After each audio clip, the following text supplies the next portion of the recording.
आज हम DC motor के बारे में बात करेंगे। डीसी मोटर कैसे वर्क करती है और कैसा इसका वर्किंग प्रिंसिपल रहता है और डीसी मोटर कहाँ वर्क होती है और डीसी मोटर का क्या यूज़ है, इसके बारे में आज बात करेंगे।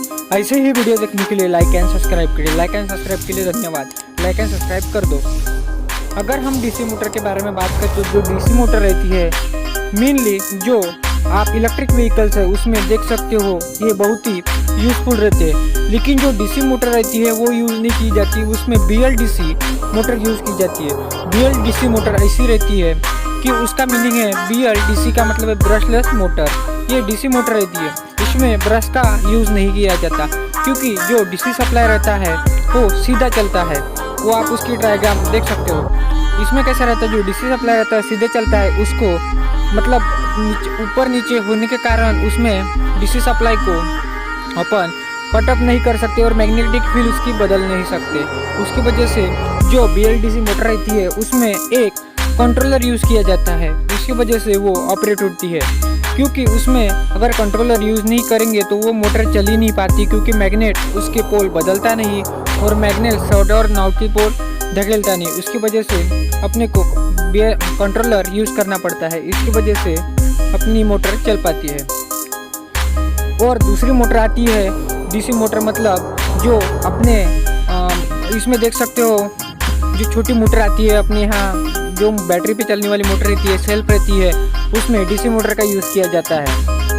वो बहुत ही यूज़फुल मोटर रहती है, लेकिन वो ब्रश के कारण अपने जो टॉर्क रहता है और जो पावर कंज्यूम करने की क्षमता है उसमें ज़्यादा रहती है। उसकी वजह से डीसी मोटर का यूज़ होना अभी फ़िलहाल में कम ही होते जा रहा है। और जो डीसी मोटर है वो ज़्यादा से ज़्यादा जनरेटर और इसमें यूज़ किए जाते हैं।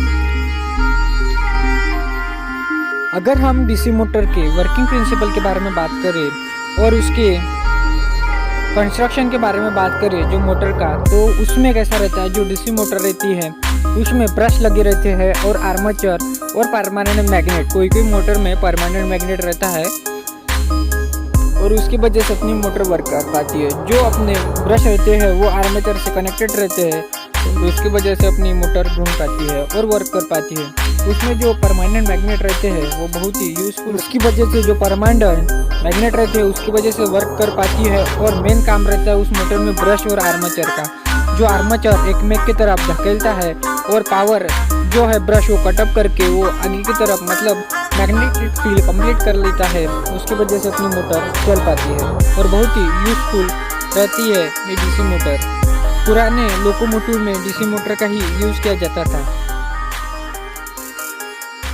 अगर हम समझे डीसी मोटर का पुराने इंजन में क्यों यूज़ किया जाता था, तो डीसी मोटर उस ज़माने में अवेलेबल थी और उसको जो ऑपरेट करने का पावर था और जो इक्विपमेंट था वो इजीली हो जाता था। लेकिन जो एसी मोटर थी, मतलब जो इंडक्शन मोटर थी, वो ऑपरेट करना पॉसिबल नहीं था, क्योंकि अपने पास हाई इक्विपमेंट और हाई